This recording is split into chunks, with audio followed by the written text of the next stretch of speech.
Ladies and gentlemen, boys and girls, if you're sitting comfortably, I would like to tell you a story about a young man who went on a great adventure long ago. Well, actually it was last week, but check it out, innit? Hi, my name's Tim, and these quite luxurious surroundings here are going to be the start to a little adventure, little challenge that I've set for myself.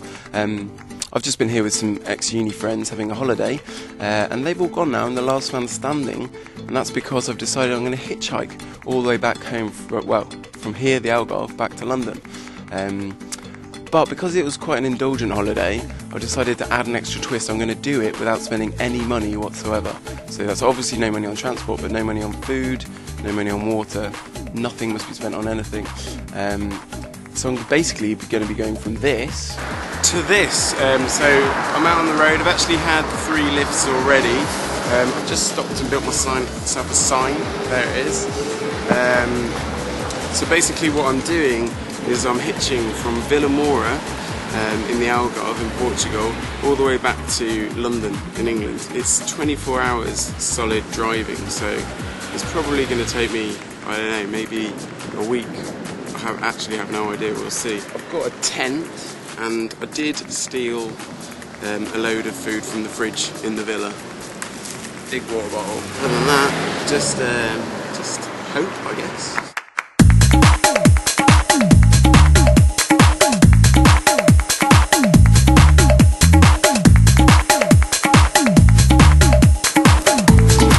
So I've actually already successfully made it to Seville, which is what I was hoping to do with my whole day. It is in fact it's only 1 o'clock, and I just got a lift with a couple of Russian guys.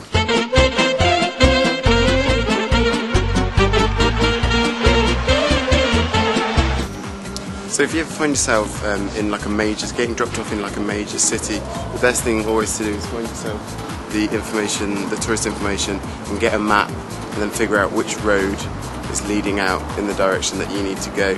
So it's turning out to be a bit more difficult than expected here in Seville, because the road, look, it's just 4 lanes straight from the centre of town, goes straight into 4 lanes. There's not really anywhere to stop. Like, I've kind of got this tiny little corner here.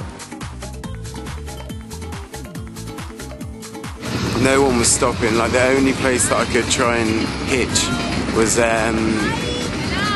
hello. The only place I could try and hitch was like basically on a motorway, which wasn't really working out. And I was getting a bit knackered because I hadn't eaten. This very nice man from Ecuador came and picked me up in his big van, and he said he could take me all the way to where we are now, Merida.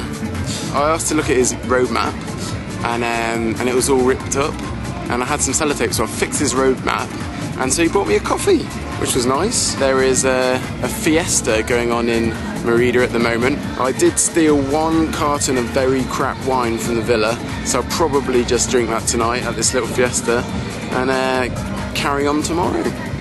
Bye! So, right then, so day 2. This is basically where I kipped last night. I set up the tent.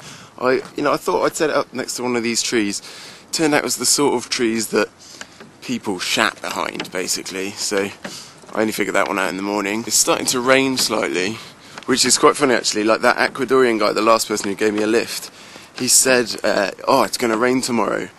And I kind of was like, well, there's no clouds. And then I suddenly thought, well, panpipe music, you know, he had one of those dream catchers. I was like, oh, he must be able to sort of sense it in the wind.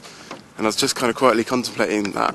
And he was just like, yeah, I looked it up on the internet. I was like, yeah, fair enough. But yeah, so the fiesta was quite good last night. There's things like carousels and, you know, waltzes and stuff. But all of the carousels had like a sort of magical twist. One of them was exactly the same as a carousel, except it had live miniature horses. Like they were actually just chained into the machine and walking around. I guess it saved on energy. The other one was like, it's an electrical carousel, but they decided to mix it with water. There was water spraying everywhere. It looked I could see electrical wires everywhere. Incredibly dangerous in a very Spanish way. Hey, so I've made it to my next stop, a place called Cáceres, and I'm just kind of waiting on the side of the auto route. Yes, that But I also just saw the biggest truck I've ever seen in my entire life. Did the old to try and get him, and he's just had this really feeble little It's pathetic. So I've made it up to Salamanca, and I just thought I'd stop for some food because I was starting to fall asleep in the car. The bananas have gone and made everything taste of banana, soggy biscuits. I think I'm going to probably run out towards the end. Success on the no spend front so far.